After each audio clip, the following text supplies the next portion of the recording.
All right. All right, everybody. I'm sorry about the technical difficulties I've been having. I'm still having problems with this computer. It's not completely fixed. Hey, and thanks for coming back. Glad to see you back in here. So let's get going. I want to show this video, and I got everything working now. So, and this is how these guys think that they can preach Bhagavad Gita, and I find it humorous. I find it ridiculous. I find it stupid. I find it everything detestable. In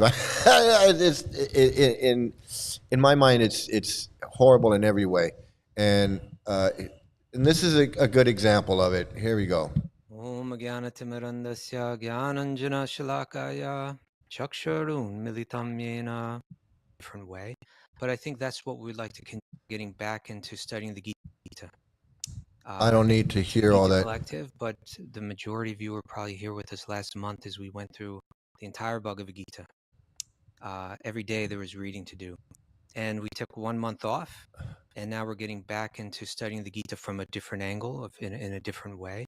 But I think that's what we'd like to continue to do with this is 1 month on, 1 month off. I know that many of you went over all the exact same, you heard all of the different tapes or recordings and went through all the different sections of verses and did through the whole Gita again in the month of October. I applaud that effort. And Hey, Cookie, really glad love you're the back. idea of people getting excited. Music producers, would you believe me if I told you that I never struggle to find inspiration, song ideas, or have any creative block? Well, it's the truth, and here's my secret. About the Bhagavad Gita, or maybe we could say, and this will tie into today's thing, but waking up to it, becoming that one becomes excited about it, and maybe less excited about other things that distract us in life. So good to be back. This month we're going to be examining the vision of the Bhakti Yogi. It's going to be a 31-day journey through the Bhagavad Gita's teachings on spiritual sight, right? The vision of the yogi. And the Gita. So he really thinks he's qualified to give some kind of class on the Bhagavad Gita, like he's an expert or some. I don't know what he thinks he is. And I don't care how long he's been in the movement or what he's done. Who is he to give an online Gita class? It's like me giving an online. I mean, I could, but who am I? Even though I was in it for 20 years, who am I to give a Bhagavad Gita class? A historic book, famous book, Bhagavad Gita. Whether you want to accept it as a literal historical document of Krishna speaking about this war, or whatever, that it actually, all these things actually happened, or if you just want to take it as a work of fiction, as a poetic book, like the Iliad or some ancient writing as of poetry, you can fine. But who are you to? Who is this guy to give? I'm giving a Bhagavad Gita study, Gita Collective Study 2, Lesson 1, Bhagavad Gita, verse 269. His idea of a Bhagavad Gita class is he's going to read Prabhupada's Bhagavad Gita, he's going to read the purport Bhagavad Gita, and then he's going to just talk about what he just read, based on what he's heard from other devotees that have read the same thing that he read. It's not like he knows anything about the Bhagavad Gita, like he knows anything about when it was written, who wrote it, why it was written, or any of the nuances that go into what kind of document, what kind of poetry, what kind of what it really is. He's just going to read from what Prabhupada says. And what the fuck does Prabhupada know? Who's Prabhupada? He's no Vedic scholar. He's no expert on this stuff. He is a failed chemist who wrote a bunch of books, started a cult. This is one of the cult members, and he thinks that he can do the same thing. Prabhupada did it. Prabhupada wasn't qualified to give any class. It's not only a philosophy of how to act in the world, but it's also a guide of how to see, or you could say how to understand what we see in this world. You know, it's common that the word sight or seeing is related to understanding. And so every verse that we study this month will revolve around this theme. And this is the kind of bullshit that this girl's boyfriend got involved in. Brainwashing with this bullshit. How to see the world through the eyes of a pedophile, of a man who was 22 and had an 11-year-old girl. He's white racist, white supremacist, but born in India, who says Hitler was a great man and Hitler was good, and all of these things, these crazy things, 12-year-old girls, and Ramananda Roy,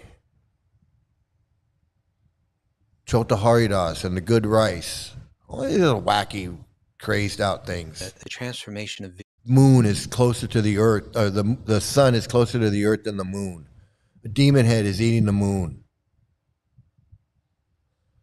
Prabhupada's saying that the sun is closer to the earth than the moon because Sunday comes before Monday. This is a man that you're just going to say, this guy's a Vedic scholar? This is a man that you're going to take life advice from? A man that said that the sun is closer to the earth than the moon because Sunday comes before Monday? You got to be fucking kidding me. And you're going to sit there and act like you're going to teach from his books and sit there and brainwash more people into this bullshit?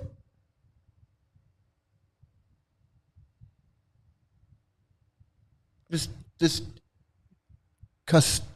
Kastuba Das.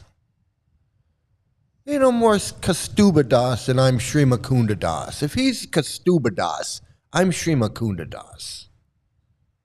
If he can sit there and give a Bhagavad Gita class, I can sit there and give a Bhagavad Gita class. Who the fuck is this guy? Who the fuck is Gorahari blowing his nose? Thinks he's got some knowledge that I don't have. Kastuba Das thinks he's got some knowledge that I don't have. Bullshit. I know. Fucking idiots.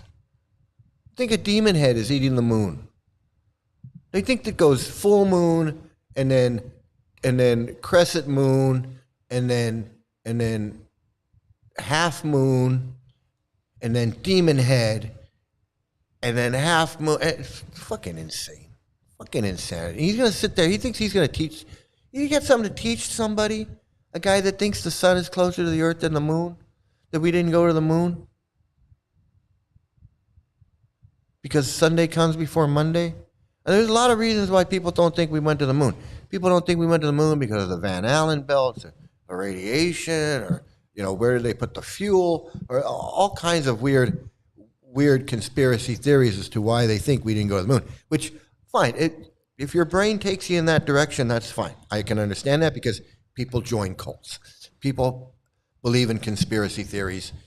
I understand it. But if your main argument for why we didn't go to the moon is because Sunday comes before Monday, then I got to question your judgment. I got to question your character. I got to question your mental stability. I got to question all of that before I take any kind of advice or listen to you say anything. If you think there's a demon head eating the moon, I'm going to take fucking life advice from you? And you're going to tell me what pleases God and how I can be a better person when you're telling me that there's a demon head eating the moon? And Sunday comes before Monday as a reason to deny the lunar landing? I mean, it's insanity. Look at this guy. There's a double insanity. He thinks he's qualified to sit there and argue about this shit and teach people this. And probably that girl, that girl's boyfriend is probably watching this guy on the internet going, yeah, this Kastuba Das, man, he really knows something. Fucking it's crazy. Absolute insanity. It's absolute insanity. But this guy thinks he's some kind of Bhagavad Gita teacher.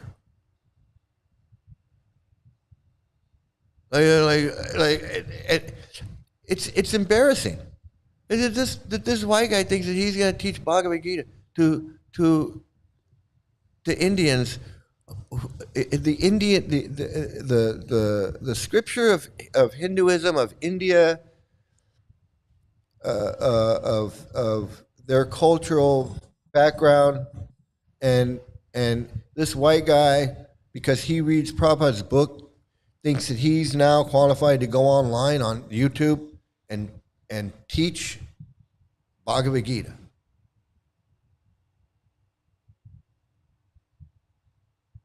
Because he read Prabhupada's book.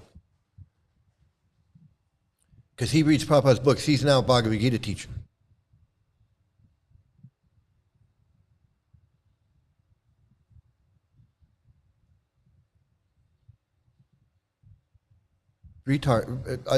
Total mental case. Total mental case. Speaking of mental case, here we go. More insanity. More insanity.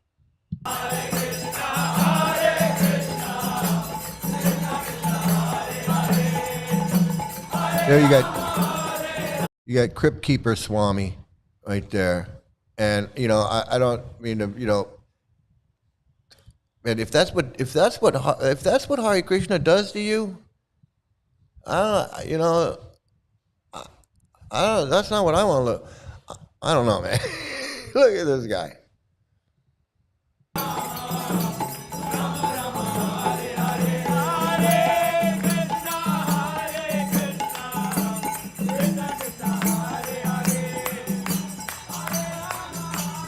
Oh, don't they look ecstatic? This guy right here, he looks just thrilled. He looks thrilled to be there.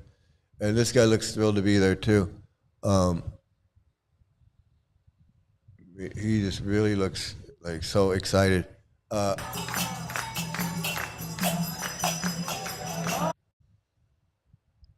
It's just so ecstatic, such bliss. Doesn't that look like bliss? So, man, I seen more excited guys on the bus headed into the friggin' LA County Jail. The sheriff's bus of inmates going to LA County Jail look happier than these guys. And of course, you got the women in the back because they can't mix. They can't mix at all. They got the women's in the back and the men up in the front. All the men nutcases in the front, and all the abused women in the back. And all of this is just to sell some books. This is to sell some books. They go out there, they get a big crowd, and it's no different than when you go into Costco or into a shopping center or somewhere or anywhere, and there's a guy out there hawking something. He's hawking some product, and he gets a big crowd around him. In Venice Beach, they do it. Anywhere there's a lot of tourists, you get these guys out there, and they'll put on a show to get a crowd, and basically that's just to get money. It's to get donations, to get either sell their product or get donations for whatever little show they're putting on, and that's how they make their money. That's what these guys are doing. They're out there putting on a show to sell books and get donations. Now, not everybody in that crowd is collecting money, but they're part of the show. They're part of the show that brings in the money. Every one of them is this is like if I wanted like I got this radio show that I do here. I got this internet radio show that I do. And if I wanted to march a bunch of people down the main street and put on a show to promote my radio show, and everybody would put on shirts that have my logo on it and go out and carry signs that say, you know, Mike's Madhouse radio show, and march around the city, I'd have to pay those people a lot of money to do that. At least minimum wage per hour. And all these people to march up and down, 1 hour. Everybody, I got 10 people, $15 an hour, 1 hour, it's $150.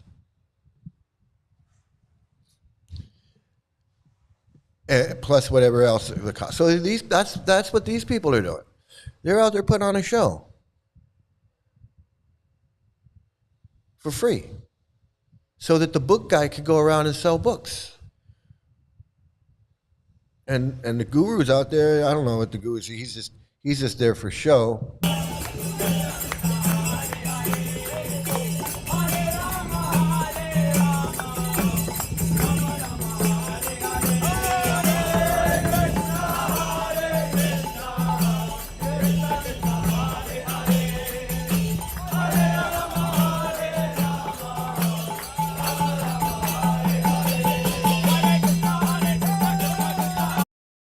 They really think they're doing something in their women-hating clothes. See, all these orange guys are all they don't like women. They don't want to be around women. That's why the women are in the back, because these guys don't want anything to do with the women. They put on the orange to say, "I'm a sexist asshole.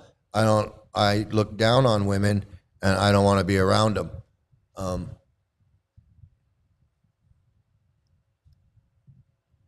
don't understand how any of those Indians follow Gaurahari. Can't they find a legitimate Indian guru to follow?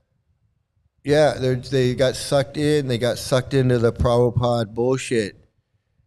They got sucked into the Prabhupada bullshit, and it's because of they're being manipulated by Prabhupada's books. Gaurahari takes advantage of that and says, "Hi, I'm the real guru that's following Prabhupada, and I can give you Prabhupada better than anybody." And so then that's how they end up in the Gaurahari cult. All for show, nothing in real self. Yeah, what are they doing? What are they really doing? They're not doing anything. There's nothing holy about this. There's nothing spiritual about it, nothing holy about it. What's spiritual about this? Running around dressed up like a bunch of freaks. This is no different than friggin' Renaissance fair. This is like a bunch of people dressing up like it's the Renaissance fair, and they go marching around singing old English hymns or whatever from Shakespearean times. And people say, "Look at those nuts! They're all dressed up like William Shakespeare and Queen Victoria or whatever. And look at them! Look at Queen Elizabeth, whatever it is. Look at them nuts, and they're all running around like it's King Arthur." And people say, "What are they doing?" This is no different. Hey, look at these people. You just don't know. These people are dressed up like they're from the 16th century, from like 1500s. They're dressed up like 1500 India. Ain't nobody dresses like this in India except these nuts. Like they're dressed up like the 1500s. It's like going to the Renaissance fair. These guys are just like,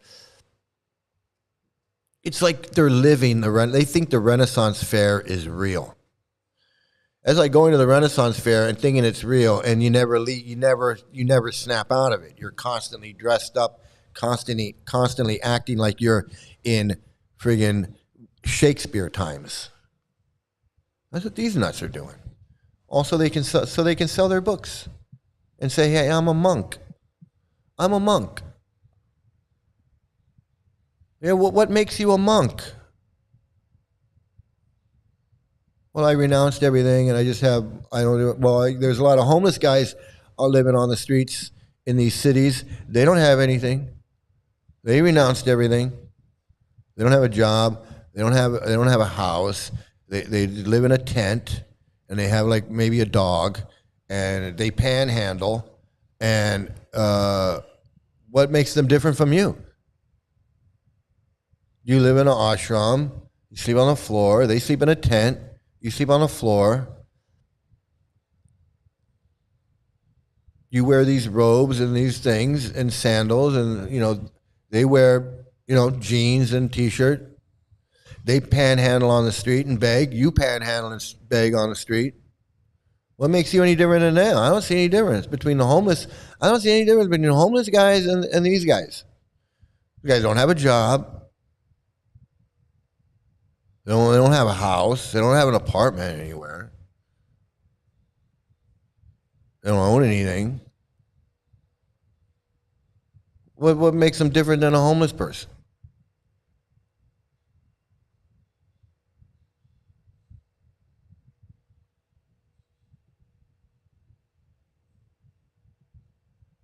Hare Krishna woman hating cult. Yeah, and you can see it. You can see it every day. You can see it in their videos.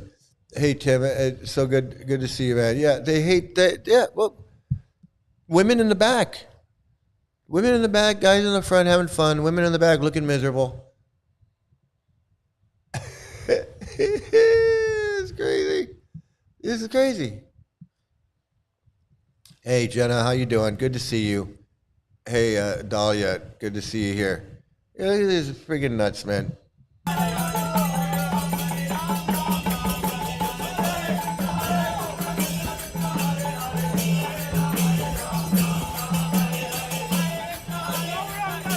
And that guy, he thinks he's a holy man. He honestly thinks he's some kind of holy man. That's the total delusion. That's the total delusion. He thinks he's a holy man. Because he knows about these fairy tales and these stories, and he can sit there and he can talk and talk about these fairy tale stories, and he hates women, and he hates women and children. He's a miserable. If you ever watch any of his videos, he's just a miserable old guy, and he ain't no holy man because all he spouts out is a bunch of hate. He talks about how sex is horrible, women are horrible. Marriage is horrible. Material world is horrible. Life is horrible.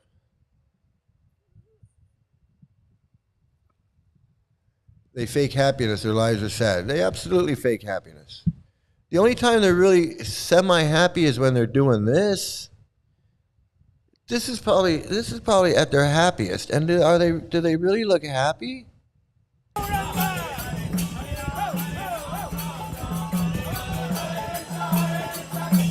I mean, the Crypt Keeper Swami is happy because he's living off of these guys. He doesn't do anything. Well, look at this guy's not even this. It's all forced. It's so look. This guy's not even smiling.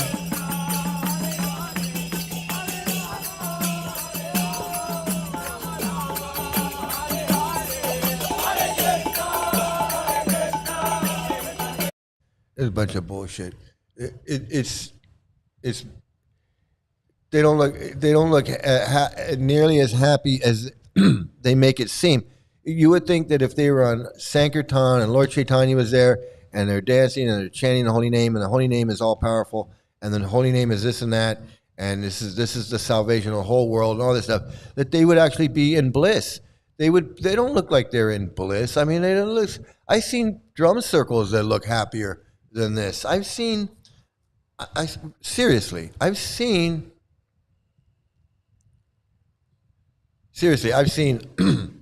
drum circles where it's people are having a lot more fun than this. And this is supposed to be the most exciting, most fun, transcendental, blissful. This is all a bunch of bullshit. And I'm not saying that there's some of that's not somewhat fun for some of those people. Some of those people look like they're having fun, and they are having fun.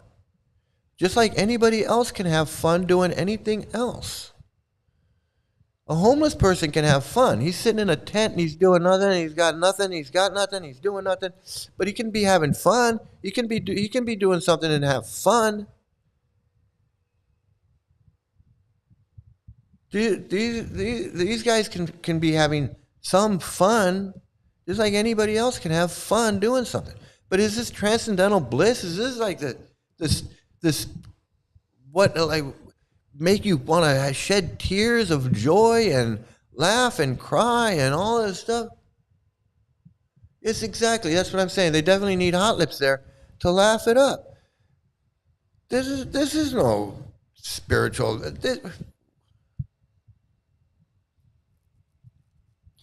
And what and you know, tell me again what they do. You gotta tell me what do they do for society that makes people happy? I've come across like 3 or 4 people since I've been making these videos. 3 or 4 people that I've interacted with that have said that it's either broken up their lives, it's broken up their relationships, broken up their family, caused anxiety, confusion, bad feelings, anger. I haven't met anyone that said, "Hey, my friend or my brother or my cousin or whoever joined the Hare Krishnas, and man, it's been amazing. They're so happy now, and everyone's happy." No, I haven't heard anything like that. I've never heard that. I hear the opposite. My boyfriend joined, and this is crazy. It's ruining everything. I joined, and I'm confused and frustrated. It's ruining everything. My brother joined, and now the whole family's in shambles because we just lost. I lost a sibling. My parents lost a son, and he's off under the control of a crazy thing. I haven't heard any good stories. Now, if you talk to the people that joined, like the guy that's leaving a trail of destruction behind him, his girlfriend, his family, his whatever, his mom and dad, wife, boyfriend, whatever.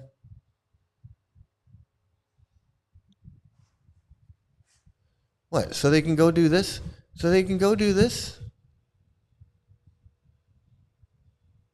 Break up a relationship with their family, break up a relationship with their loved ones, quit their job, do all these things so they can do this?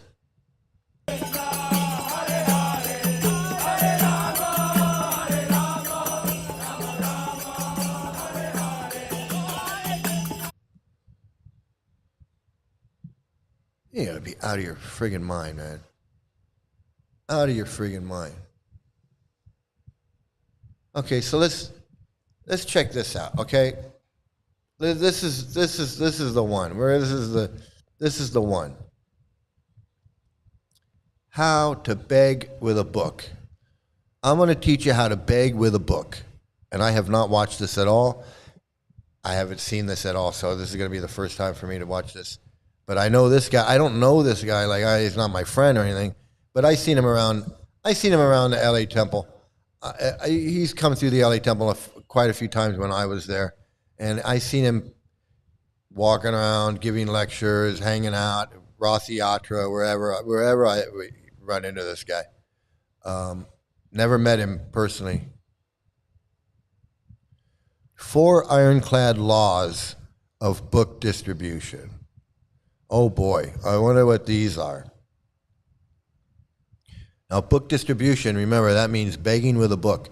Books distribution just means going out with a shopping cart of books, a box of books and a shopping cart, pushing them around, or a bag of books, and just bugging people to buy a book and give you money for the book.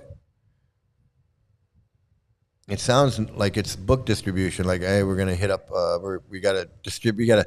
We gotta deliver all these books to Barnes and Noble, and Amazon, or wherever. No, it's just walking around Pasadena City College, trying to hustle these books for some spare change or whatever you can get, $1, $2, whatever. Laws of book distribution.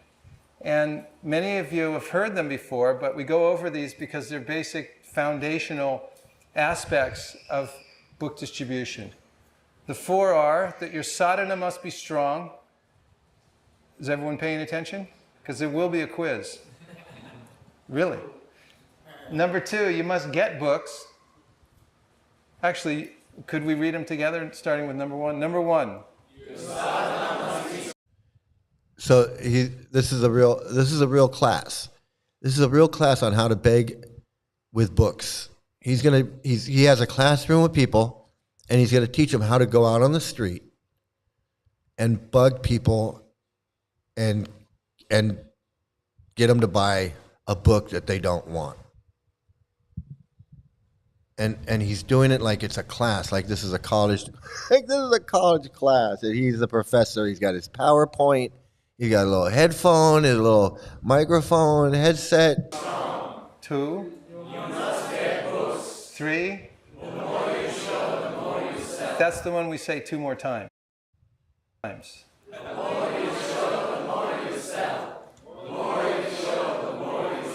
number 4?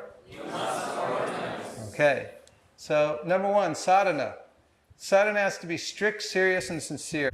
So the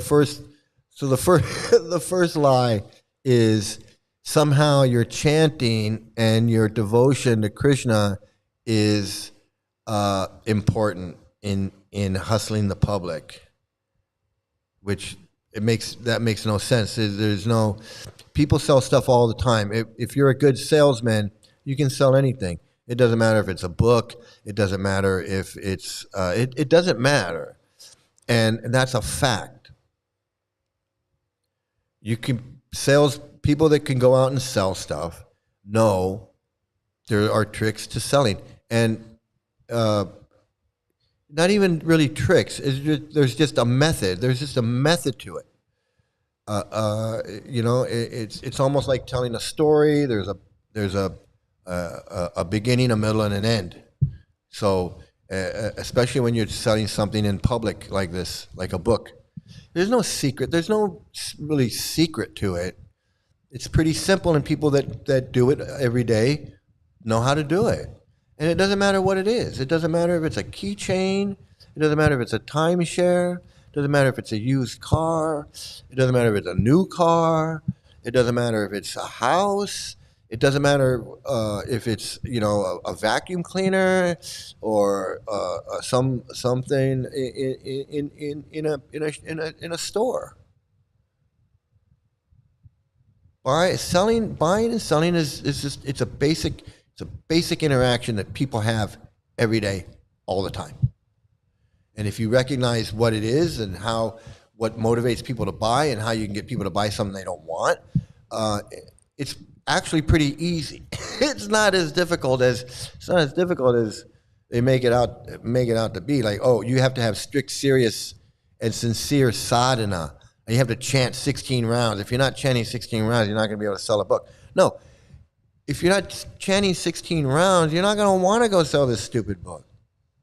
If you're not brainwashed into selling this book, you're not going to sell it. You have to be motivated into selling what you want to sell. You have to want the money that you get from it.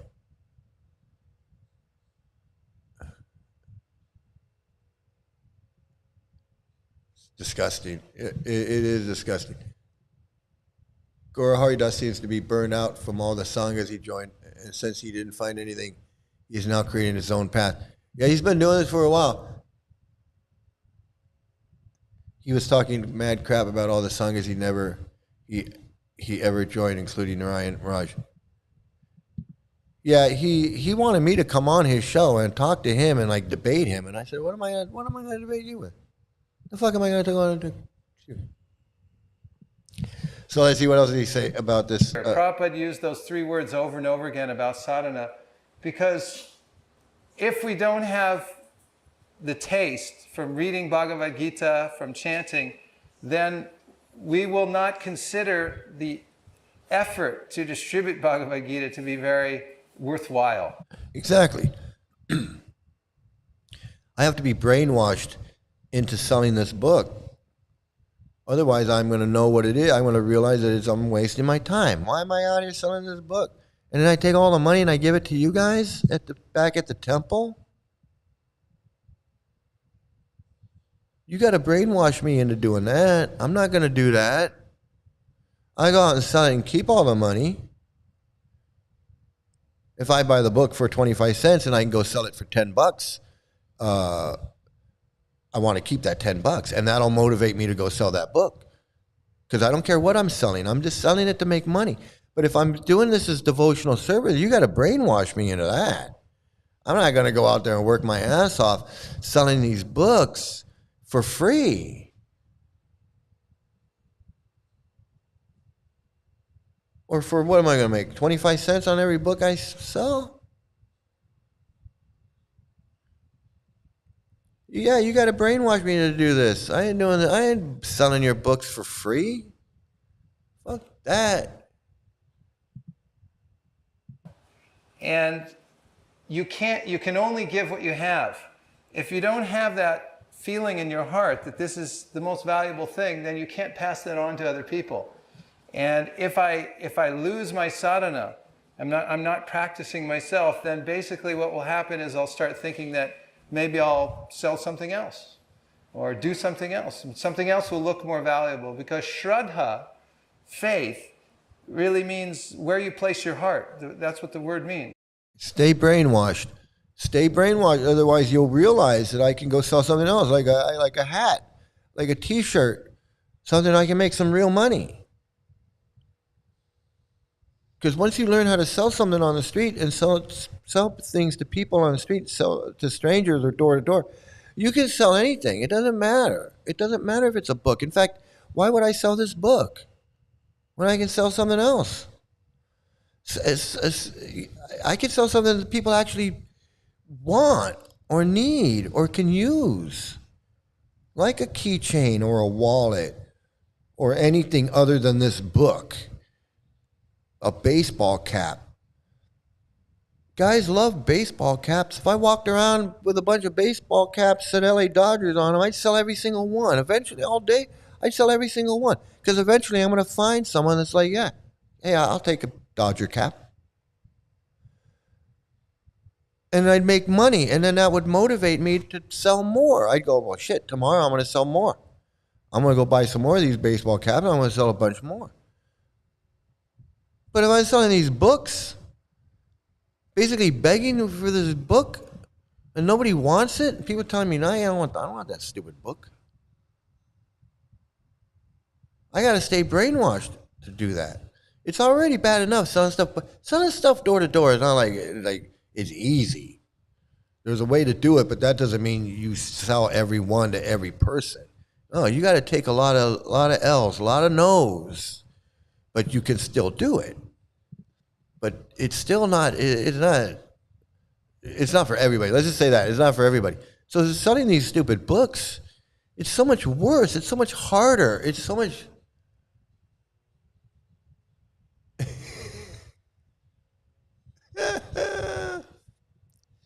All they do is waste their time by selling these useless books. That's it.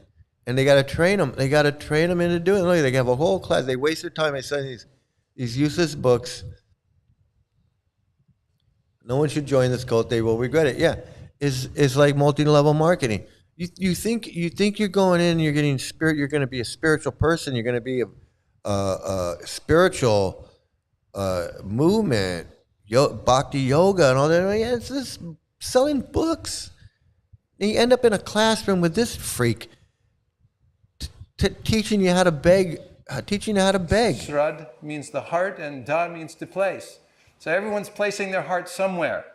The devotees are placing their heart at the lotus feet of Krishna.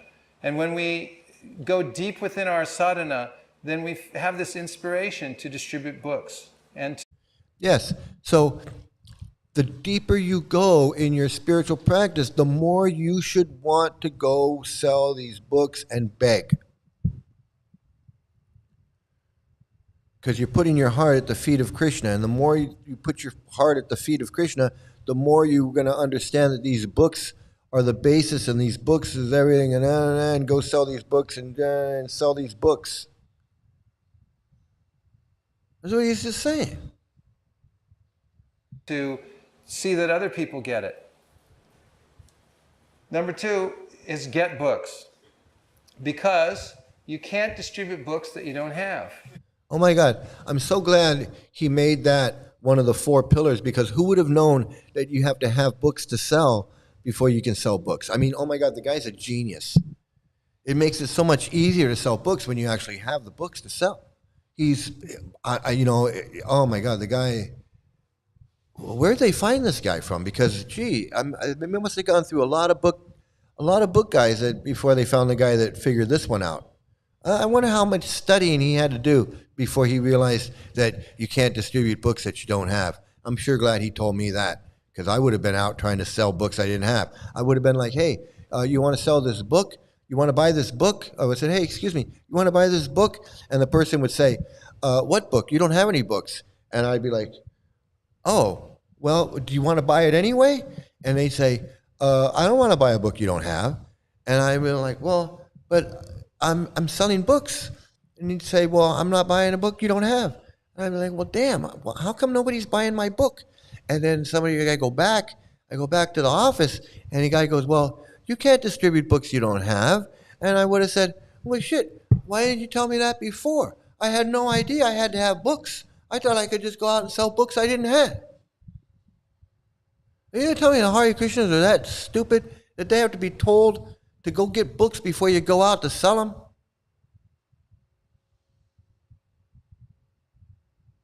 Are they really that dumb?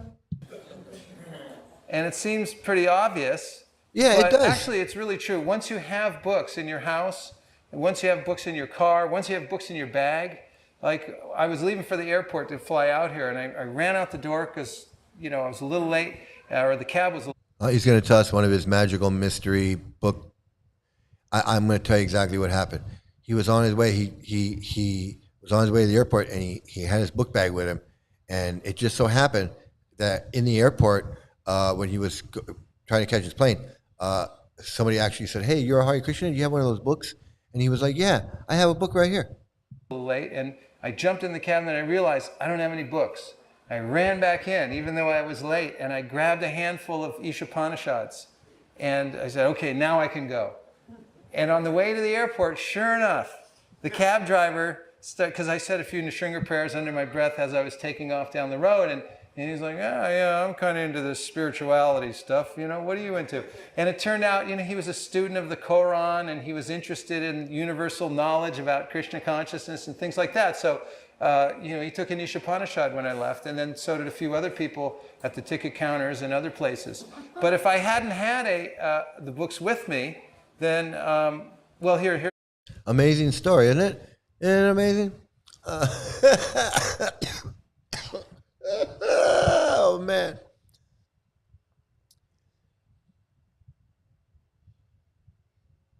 I know. It's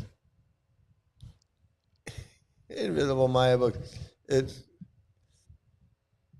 hey, 7720, glad to see you, man. I'm glad you're here. Learn how to beg. You can learn how to beg with some books.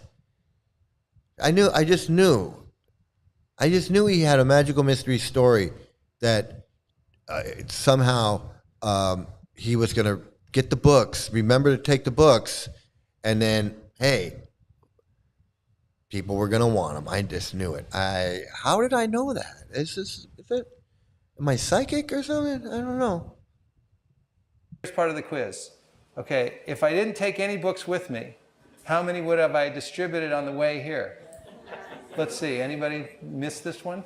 That's what you do, get out of here. No, just kidding. No, and if I have the books with me, then something... This guy's actually teaching a class. Can you believe I have like the stupidest guy ever teaching a class? I could teach a class better. I could teach this class so much better than him. I'm actually embarrassed that this guy is teaching this class. I honestly don't feel good anymore with chanting and shit. Sorry, I just fucking feel stuck too. Well, magical will happen because Krishna's in those books. So get books. Get them in your house. If you're distracted by something in your house, like maybe your refrigerator, pile them up in front of the refrigerator. When they're all gone, you can eat again. TV, put them up, and as soon as the kids distribute all the books, they can watch TV again, something like that. Get books, because you can't distribute books you don't have. The more you show, the more you sell. The more you show, the more you sell. 2 more times. The more you show, the more you sell. The more you show, the more you sell. Of course, we can't emphasize this enough because what's up with the, that's funny. Because there's something magical. As soon as people see the books, then they become No, there's nothing magical about it. That's just a basic sales technique. That when you introduce a product, you give it to the customer. It doesn't matter if it's a book or whatever. A book, a keychain, a wallet, whatever it is. Even a pair of shoes. It used to be you go in a shoe store, you try on a pair of shoes, and you actually put them on your feet, and you walk around in them, and you go, oh yeah, these feel good, these don't feel good. You give the person the object, or you show it to him. You go, look, hey, look, this is what he does. He says, hey, look, check out. See, we're a spirit soul. We travel through the body. See the bodies? First you're a baby, and then you grow up, and then you become an old man, and you get elderly, and then you die. But the soul stays the same. And they show them the picture, and they give them the book. Look, and they get the book. And you look through the book. So that's a sales technique. That's just a sales technique of giving the person the product. You give them ownership. You let them own it for a second, and they feel like it's theirs. I mean, you flip to another one. Look at this other picture. Check it out. Check out this picture. And look over here. Krishna says this. And look at this picture. So then they feel like the book is theirs. And then they just take the book away. Take the book back and go. And then they go, wait a minute. You took my book? That's not your book yet. In their mind, there's like, you took my book. And in their mind, it's like, you got to buy the book. Or they just give them the book and go, just give me a couple bucks for it. You can keep it. And with anything. With any product. It doesn't matter what the product is, but they want to make it seem like it's a magical mystery thing with the book. Oh, they see the book and it's just, oh, it's magical. Because there's something magical. As soon as people see the books, then they become attracted. As soon as it's magical, as soon as they see the book, they become attracted. No, they don't. I don't give a fuck about your book. There are certain souls wandering the universe. Brahmanda Brahmate Kon Bhagyavan Jeev Guru Krishna Prashade Bhai Bhakti Lata Bij. And they become fortunate. One time I was in Los Angeles. So that verse is basically, if I remember correctly, is that the spirit soul is wandering the earth in many millions of different incarnations, sometimes a worm, sometimes Brahma, sometimes a worm in stool, sometimes Brahma, but he's wandering through endless incarnations until he gets the creeper of devotional service, and then his spiritual life begins. Something like that.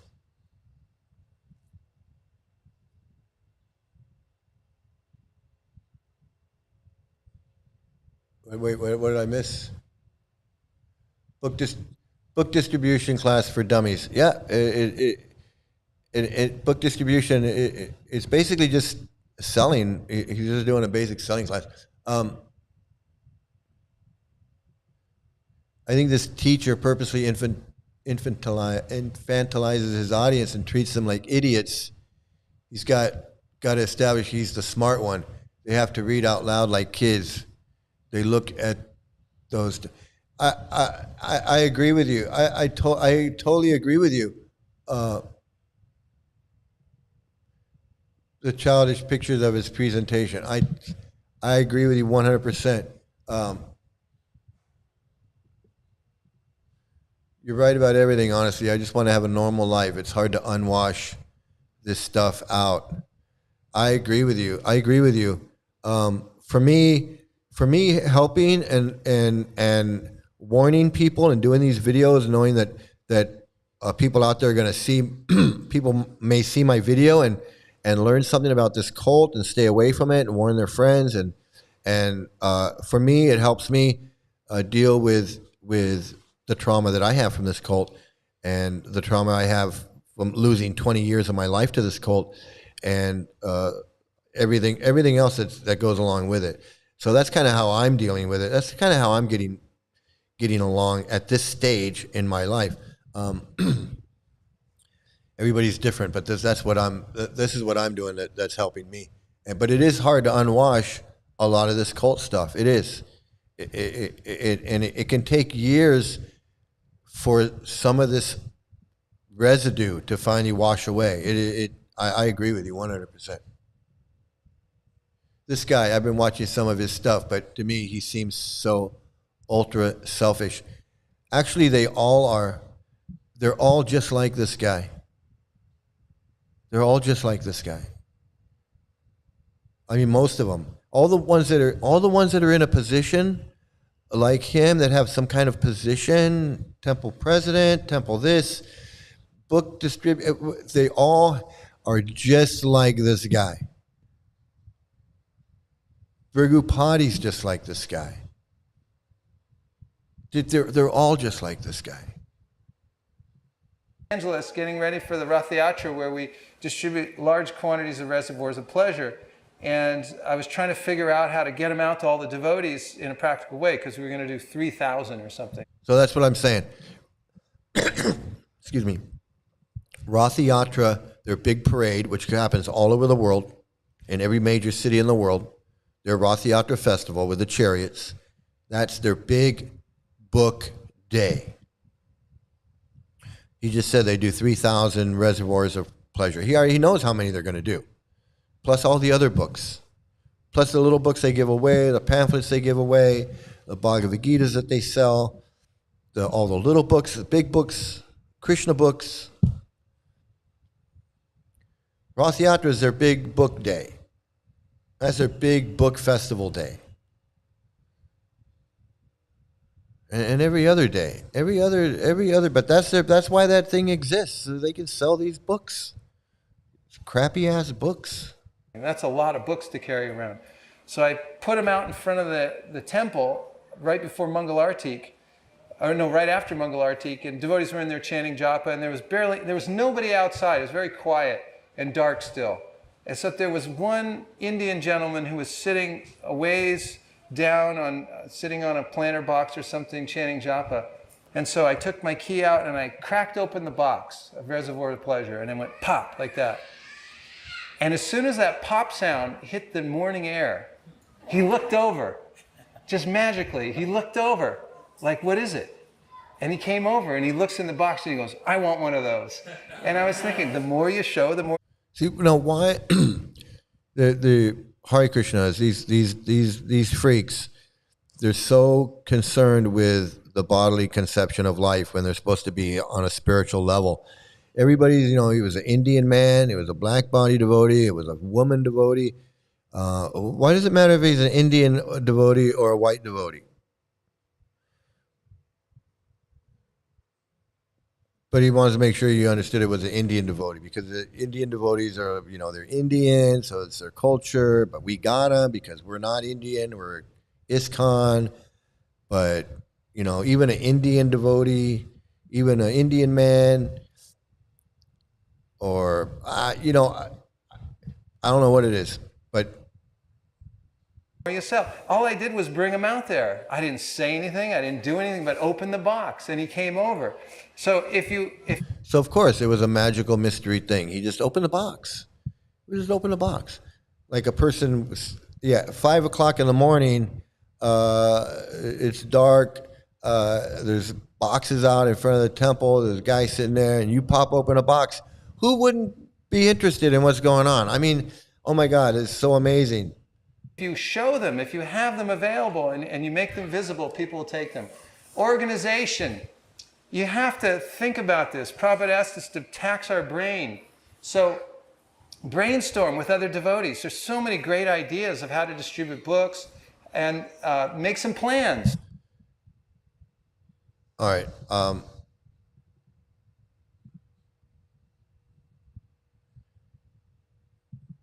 This is like a multi-level marketing class, like on how to go out.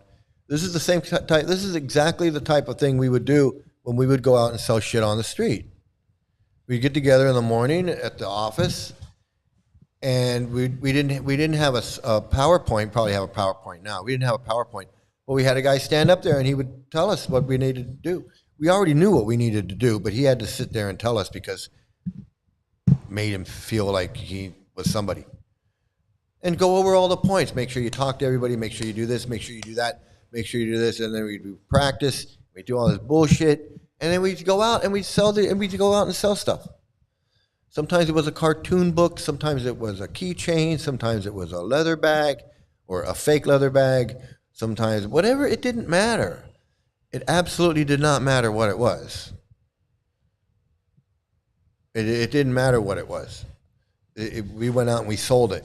We sold every one we had, because once you know how to do it and what you're doing, it's easy. It's not easy, but it gets done. It gets done. It gets done.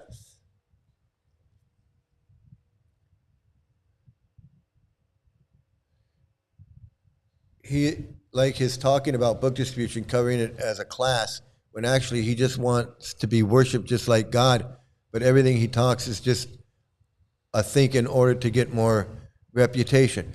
Yeah, it seems like this whole thing, it seems like the whole class for him is just stroking his ego so he can feel good about the fact that he sells books.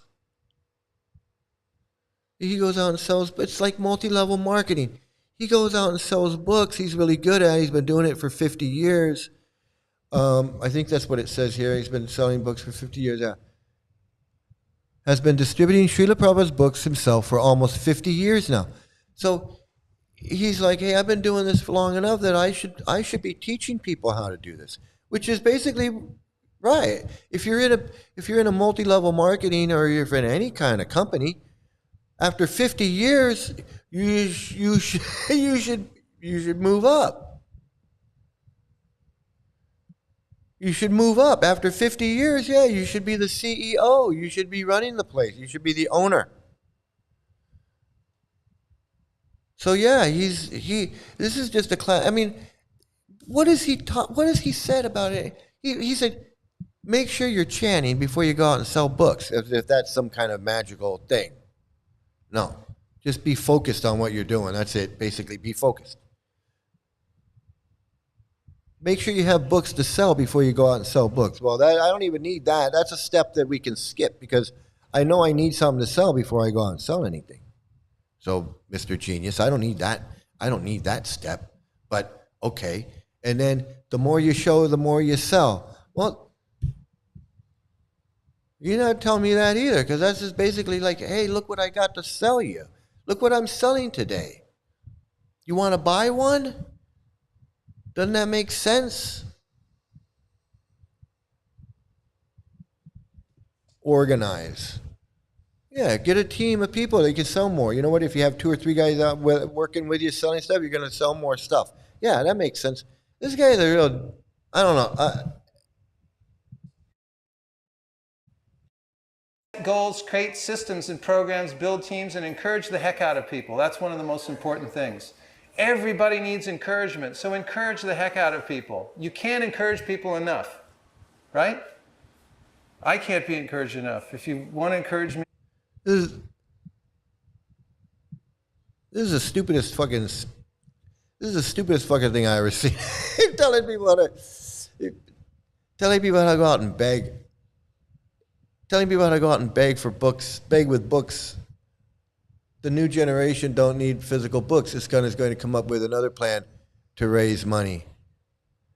Yeah, I agree with you. I think they're looking to do it on a social media, to somehow turn that into a money-making thing. I mean, he talks about distribution, but in fact, he wants to promote his own reputation. He doesn't care. He's not teaching. He hasn't taught him anything. You're going to teach somebody how to sell these books. You need to tell them, say, hey, this is what you got to do. You got to show them. You got to actually, I don't know, we haven't watched the whole thing, but just donations matter to him more than people. You know, you've been doing this for 50 years. What's he going to do? Well, I mean, this is what he's been doing for 50 years. He doesn't know how to do anything else. If this is what he's been doing for 50 years. He's a fake person, honestly, one of the fakest out there that I found out about. He's just talk. You know, I agree with you, but I think they're all the same. I think they're all the same. I'm pissed. I wish I lived on the moon or somewhere far from Earth where normal people. I agree. I know. I agree with you. I agree with you, man. I agree with you. Let me see. I think I got a couple more videos here. I'm done with this guy. I'm done with this guy. He's teaching them how to beg. He's teaching them how to beg with a book. Because all he's telling them to do is go get some books and go out and show them how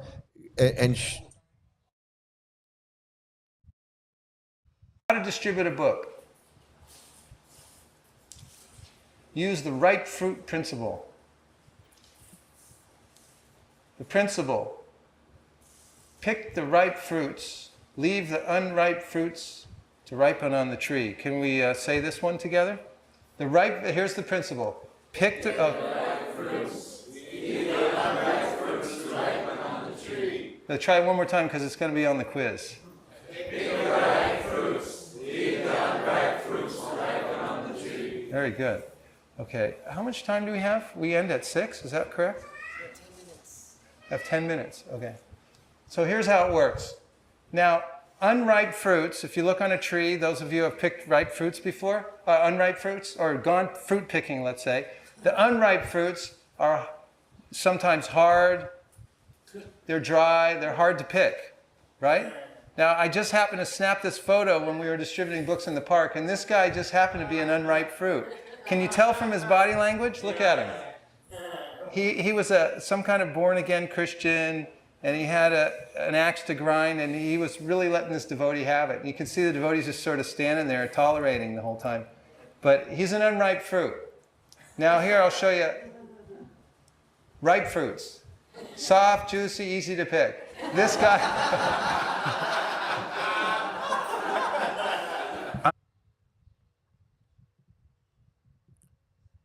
Soft, juicy, easy to pick. Easy to scam. Soft, juicy, easy to scam is basically what he's saying.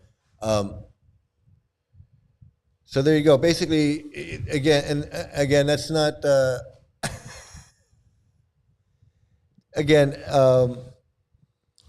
That's not a secret. You know, if somebody gives you a hard no, then you just go, okay, move on to the next. You move on to the next guy. If you say, hey, excuse me, I don't mean to bother you, but I got this great thing today. We're selling these great things today, and somebody goes, no, I'm not interested. You go, okay,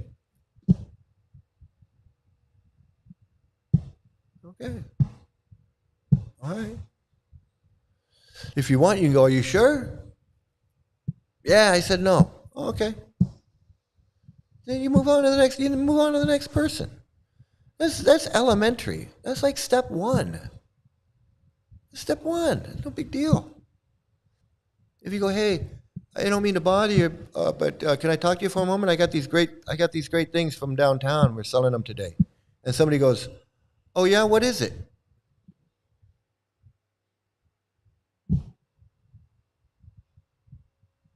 I'm in. I didn't mean I'm going to sell anything, but I'm in. He goes, hey, yeah, what is it? Okay, now I hand it to him. Yeah, I got this great book from India. Bhagavad Gita, ever heard of it? Yeah, Bhagavad Gita. Yeah, no, check it out. Check out this picture. There's the other spirit soul. And then they go to give it back to you. They go close it up and go to give it back to you. You go, no, it's okay. You can keep it. You give it $5. $5, you can have it. $5. Yeah, I mean, you know, that book's like $20 in a store, but I got them for $5. That's it.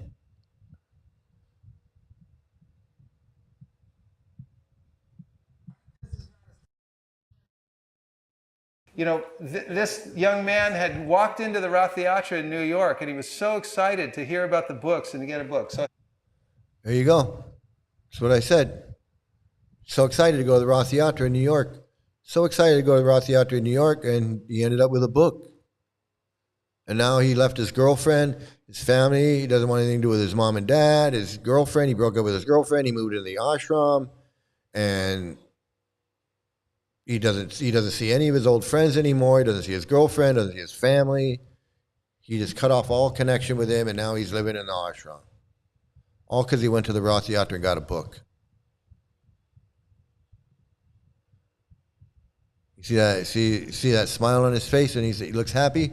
That's the last time you'll see him happy.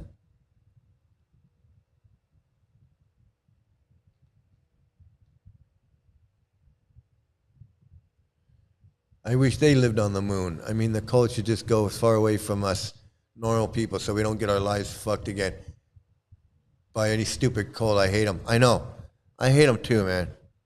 It took 20 years of my life, man. 20 years of my life. I wasn't motivated to do anything because I thought I was on this spiritual journey, this fake spiritual journey following this failed chemist, pedophile, had an 11-year-old wife when he was 22 years old, racist, sexist, piece of shit, scamming everybody, scamming these hippies, turning them into pedophiles, turning them into racist, sexist, whatever, woman hating. Took 20 years of my life for this bullshit. 20 years. And still fucked up in the head. We're all still fucked up. It's just like you don't get over it. It's not like they go, oh, well, you can just leave whenever you want. It's not like you just leave and everything's back to normal. I didn't just leave and get my 20 years back. I didn't just leave and pick up my whole life where I left off. No, that was 20 years ago. I don't just leave. You can just leave, but it ain't like ain't nothing happened.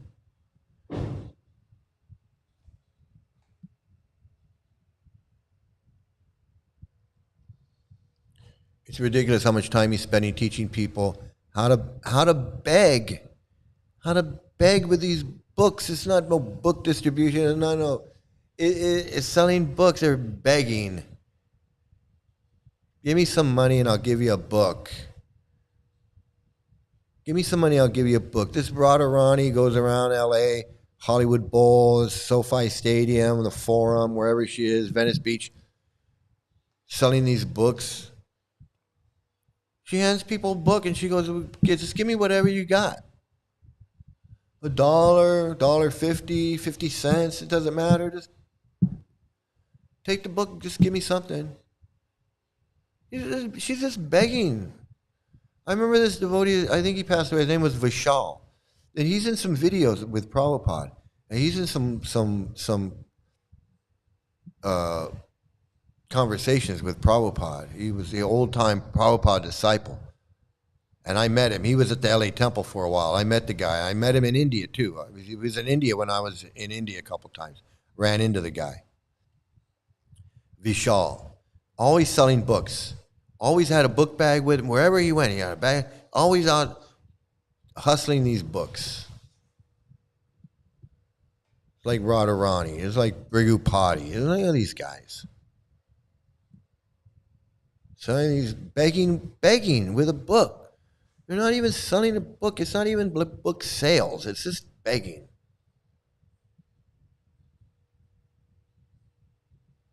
Maybe we should create book distribution and tell people not to join this cult. Yeah, well, I'm doing videos. I'm trying to do it with videos. I mean, we're in the video age. But I think you bring up a good point, and I would say that somebody with the resources could go and set up a cult table at like a farmer's market where they have cult literature, anti-cult literature, explaining that Hare Krishna is a cult and Jehovah's Witness is a cult and Scientology is a cult and all of these different, and have like pamphlets and information about cults and have a booth, a table, anti-cult table. I think that would be something for people to do. I really feel you, and I'm angry because it's so much suffering in reality. Yeah, and it's in real time, and people are suffering today. And people are getting books today and getting caught up in this thing. Just like this girl said, my boyfriend is in this thing now. And and we're not going to be together much longer. And I'm angry that he's gotten into this thing and he's just blindly following. She can see it. She can see it. She's like, he's just blindly following. He's not asking questions. He's off chanting these things and he's doing this stuff. And it's ruining her relationship with her boyfriend that she loves. She loves this guy. Everything she loved about him is done. He's a different person now. He doesn't do the things that she fell in love. He doesn't want to go to the movies, watch TV. He doesn't want to do all those things that they did together that was fun and that. No, he wants to go chant and go to the temple and distribute books and beg and whatever. It's ruining people's lives. It's not just his life. What about her life? She had a boyfriend. She had a future. Maybe they had plans together. They had planned we're going to go on vacation next year, and then in 2 years we're going to move, and maybe we'll get married, and maybe we'll have kids. Maybe they had a whole plan. And he got caught up with this idiot like this. He ends up with an idiot like this, gets a friggin' book. And now that's all off. This has fucked her whole life up. Who knows how long they were together? They could have been together 5 years. Just ready to tie the knot. 5 years together, just getting ready to tie a knot, and now he ended up with this fucking cult. And now she's like, I'm done with this guy.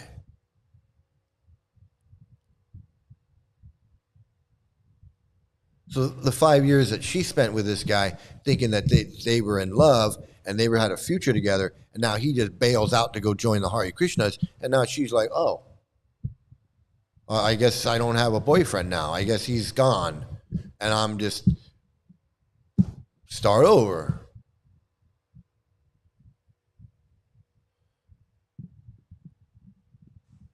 I hate this fucking cult. For what? To sell their fucking scam books? So he can end up in this stupid class selling these stupid books?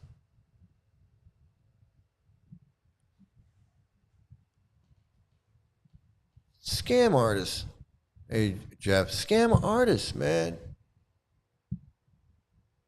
Con artist 101. Absolutely. These fuckers, man.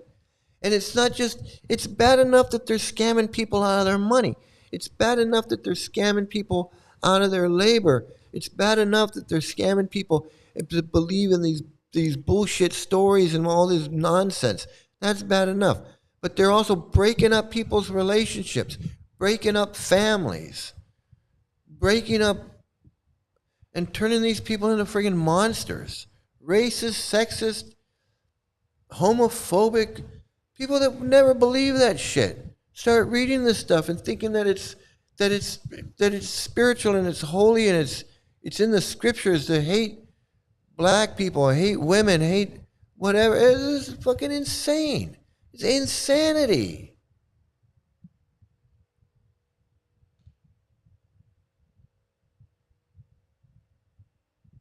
Scamming for dummies.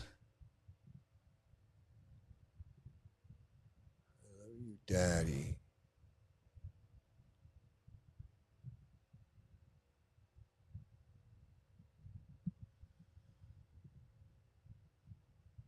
Yeah, good idea with books that spread awareness about cults. Yeah, they don't like that shit. Cults, they want to put an end to any kind of organized cult, any kind of organization that tries to work towards cult awareness. Cults don't like that shit at all. This cult is expert at ruining people's relationships, ruining normal life cycles, such as marriage. It is. It does. It is. And they don't care. They don't care that they break up people's relationship. They're happy to break up someone's relationship. They're more than happy to break up someone's relationship. They give this guy a book. They don't care that he's got a girlfriend. They don't care that he's going to get into it and his girlfriend's not. They don't care. And they'll encourage it. They'll tell him. They'll say, look, she's a demon. She eats meat. She gambles. She eats meat. She wants illicit sex. She's going to ruin your spiritual life.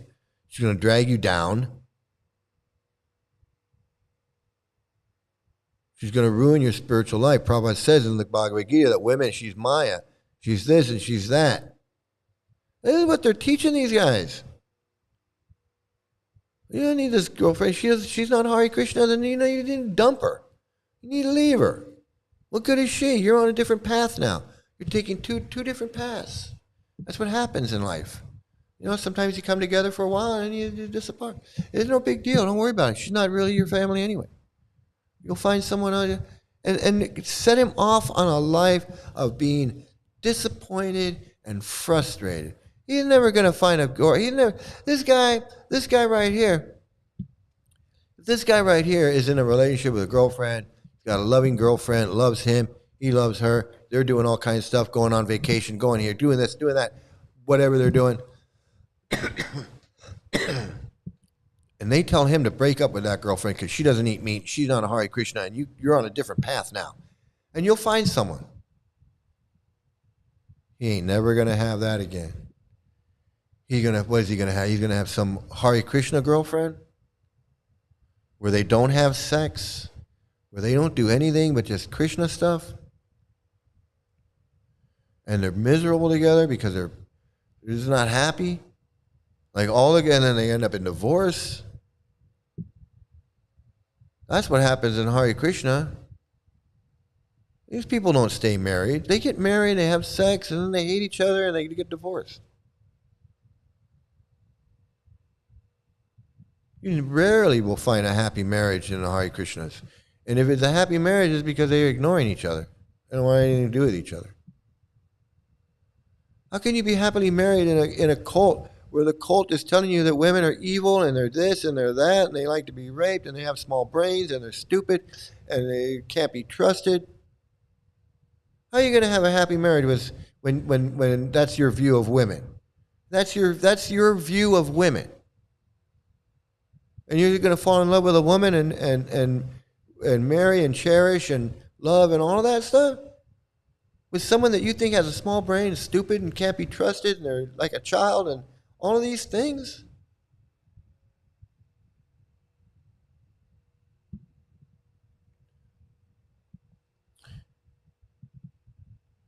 It makes me sick, man. The world needs laws that are against cults, for fuck's sake. Some countries do have laws and outlaw this stuff. They do. Some countries do.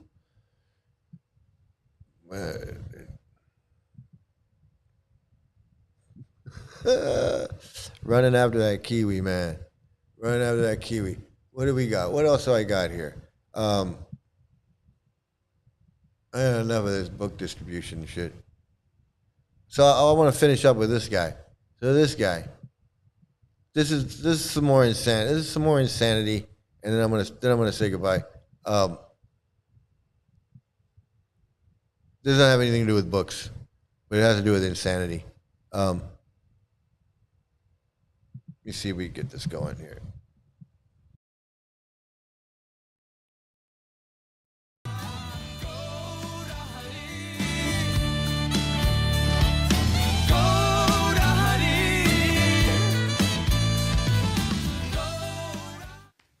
Hare Krishna.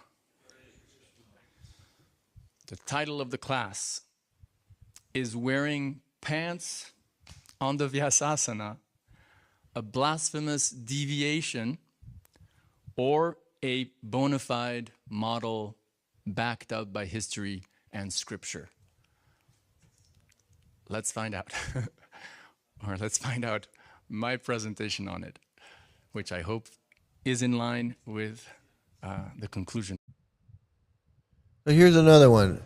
Here's another guy who thinks he's qualified to sit there on the Vyasasana and speak on Vaishnav etiquette and clothing based on scriptures, as if he's an expert in scriptures or an expert in Indian history or theology or culture or anything like that. He really thinks that he is qualified to sit there and talk about these things as if he knows something. Of our theology. Om Namo Bhagavate Vasudevaya. Because he's going to recite this Om Namo Bhagavate Vasudevaya.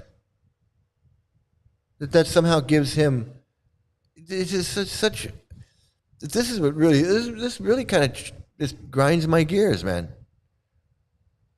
That these guys are so arrogant to think that I can sit here and I have something important to teach you people. The translation by Srila Prabhupada.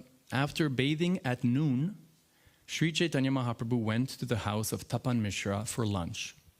He took Sanatan Goswami with him. Let me tell you briefly how I got to become fascinated with this topic of dress code. Okay, so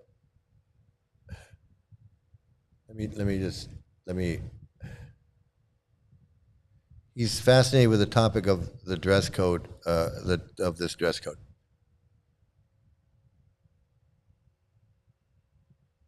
Justice for little girls. Absolutely, man. Justice for little girls. Cults tend to suppress natural feelings like love and hate. It numbs you all the way. Yeah, it doesn't want, they tell you there is no love. They don't believe in love. It's lust. They don't believe in love. It's lust. It's sex and lust. The only love is for Krishna. That's the only love for Krishna and Prabhupada. That's the only love that you're allowed to have. You can't love anyone else because that's not real. That's just lust. Cults tend to. Sorry, I already read that one. Where's my next one? Oh, here it is. I love you, I feel you, man. You're a genuine human being with a big heart. Oh man, hey, thanks. I appreciate that. 7720. That's really that's really nice of you to say that. But this guy, after all he thinks in Krishna consciousness, what really gets him is the dress code. He's not interested in how, why child abuse is so rampant, why gurus are falling down, who's the real guru of this movement. Was Prabhupada really authorized to be a guru? Who is Prabhupada? Was he qualified to translate these books? Is he a Vedic scholar or is he a fraud? Or is he just a failed chemist? How about you examine some real issues about this cult and the damage that it does? No, you want to talk about, can I wear a button-down shirt and some pants on the Vyasa-san? Let me investigate that. Let me find out if that's really authorized. How about we find out about child marriage and pedophilia and gurus running off with their 13-year-old disciples or a 13-year-old girl? How about that? How about that scandal?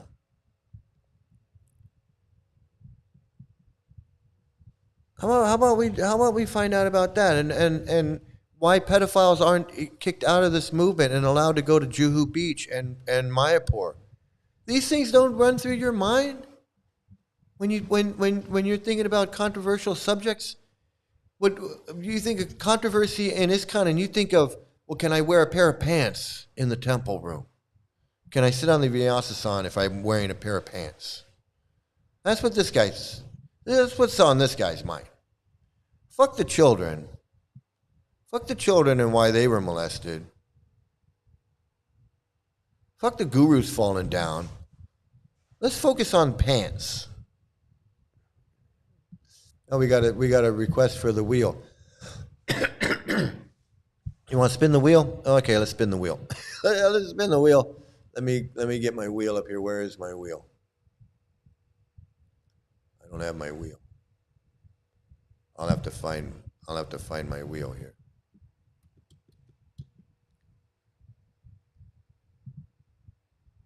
There we go. All right, so we're gonna go ahead and spin the wheel. Haven't done this in a while. I'm gonna spin the wheel. Maybe Gorahari will. Maybe Gorahari will pop up on the wheel. Too many red flags. Too many red flags, man. How do you ignore all those red flags? And just, I'm just going to move on into the, let me just move into the pants. I'm more concerned with the controversy over the pants than I am with gurus falling down with their disciples and little kids being molested. That I don't have time for that. But I really want to find out about this pant thing.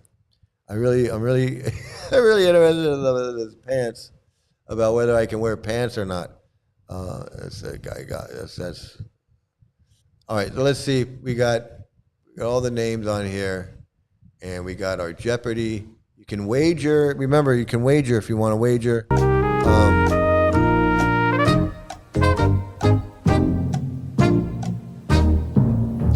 Okay, so all time to wager is over. It's insanity right in our face. It is. It is. Well, we can see it. I'm pointing it out. I'm showing it. I'm trying to show it to everybody. But yeah, it's right.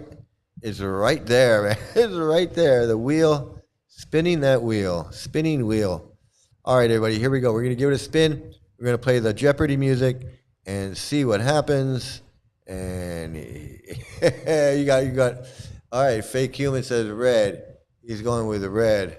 I'm going with Gorahari Das. I'm gonna go with Gorahari. And so here we go.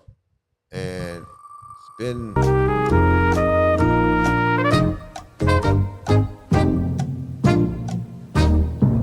Oh, and it's Mahatma Das. Woo, Mahatma Das. Let's check him out. I don't know if we've seen him before. Have we ever seen Mahatma Das before on here? I'm not sure. Let's see. Whoops. How can I get this going with Mahatma? All right, so this is not my friend Mahatma. This is the other Mahatma. This is ISKCON Mahatma Das. Let's see if we can find.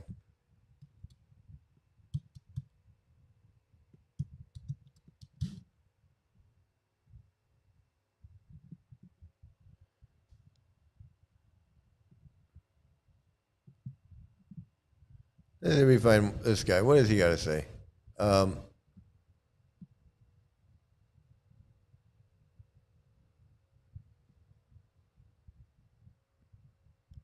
Oh, let's see what we got going here.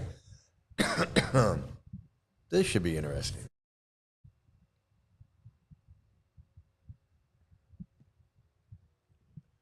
This guy. It says, invitation to a Rasa retreat. Oh boy, a Rasa retreat.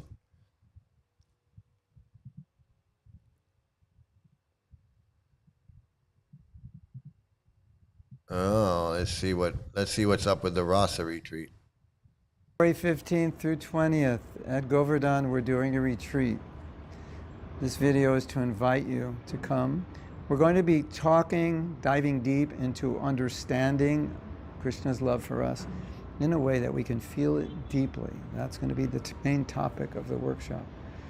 It's a broader topic than you may think. We're going to go into every detail and every aspect, and you're going to learn things you've never heard before. You're going to learn things you never even imagined about Krishna's love for us. And the result of that love is that it makes us want to reciprocate with that love in our bhakti, and it makes us want to reciprocate with that love in our japa. So there's going to be a lot of focus on embodying our own devotion into japa and reciprocation of Krishna's love that we feel. Love to see you there. This is Hare Krishna. Oh, my evil twin. So, sounds to me, it sounds to me like a scam. Sounds to me like a scam, like it's some kind of money-making scheme where they're going to invite everybody to go to Govardhan Hill, and they're going to have some kind of ashram thing going on, and they're going to sell you a room, and you're going to go to this rasa retreat, and I can already tell. I already got I got a pretty good idea what that is. He's a special kind of idiot. I'm telling you, this Mahatma. Yeah, he's a real winner. This guy. So he's gonna have some kind of rasa retreat where you're gonna go to Govardhan Hill, and they're gonna teach you something deeper than what Prabhupada's already given. Prabhupada's given everything. Prabhupada says, "I've given everything." What do they have that Prabhupada hasn't given? And who? And if it's something that Prabhupada hasn't given, what is it? And who's given it? And why should I listen to it? And if it's just you guys, if it's Mahatma, and it's something that Prabhupada's already given, then why do I need to go to this Govardhan retreat? It's already in Prabhupada's books. Why? Because you're gonna read the book to me and then explain it to me when I can read it myself? Is it in the Veda base? Where's this coming from?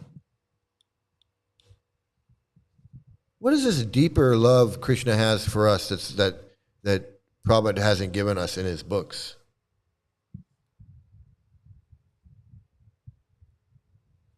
I don't understand.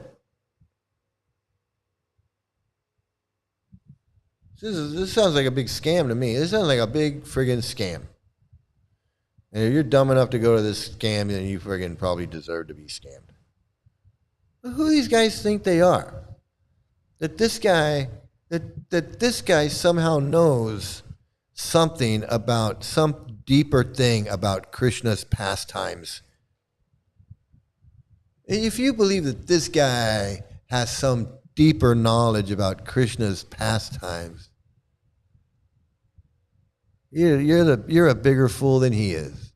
You are a bigger fool than he is. If you look at this guy's face and you think that he can teach you any fucking thing, you're the most gullible fucking person on the planet. Like, this guy's got something to teach anybody about anything. About anything. What a friggin' joke. What a friggin' joke this guy is. I saw something with Mahatma inviting just some women in his apartment into private, like a lecture. Seems so odd. The video was taken off YouTube, but there was no man, just him and a group of women. You know, I think I saw something like that. I think I saw something like he was like, yeah, I don't know. I don't want to. That sounds familiar, but I don't know. I don't want to get into it. That's for a whole nother show. But hey, listen, I want to thank everybody for watching today. I hope you had fun with this book bullshit, showing you how they distribute these books, what they think about these books, the whole idea of just begging with these books is just it's crazy. It's crazy, and it's worse than crazy, because these books are what causes these people to join and then turn their backs on their loved ones, turn their backs on their family, turn their backs on everything. Their children, their family, put their kids in Gurukula, become a crazed, racist, sexist idiot that's wandering around trying to sell these books, more books to other people. Absolutely insanity. And it should be illegal. It should absolutely be illegal. I'm telling you, man. It should. He can teach you about chemotherapy, maybe. I think he had open heart surgery. I think he had a heart attack, and he had some open heart surgery, and he almost died. But he didn't. He didn't realize. He had no realization. Absolutely none. Absolutely none. Yeah, meditate on that kiwi. Meditate on that kiwi. Hey, yeah, thank you. Thanks, everybody, for watching, man. Thanks for joining me. Thanks for joining in. And please like, share, and subscribe so we get these videos out and we can warn more people, and so that we don't have people writing in and saying, hey, my boyfriend joined and he's insane, and my girlfriend joined and I don't want to have sex with it, and all of these crazy things. We got to stop this. We got to stop these people from joining. So please, the Kiwi meditation, and great stuff as always. Keep doing these videos. This is the best thing to do, spreading awareness. Yeah, I feel it is. I feel like it's the best thing to do. I really do, and I feel like it's the best use of my spare time. I couldn't be doing anything better than trying to help people. So, and really, you guys help a lot by joining in and like, sharing, subscribing, joining in the chat, contributing what you have, what you know, and what you feel, so other people can see that it's not just some crazy guy on here yelling and screaming. So, thanks everybody. Happy Halloween. Happy everything. Yeah, this is crazy. And thank you, everyone, Dahlia and Jeff and Tim and everybody, and Rafael for the videos. Thanks, everybody, and everybody watching on the replay. Hey, if you're watching on the replay, please like, share, and subscribe. Everybody have a great day, great night, great morning, great afternoon, great evening. Have some great luck. Please stay out of a cult. And if it's your first time watching, this is me when I used to be a Hare Krishna. Thanks, everybody.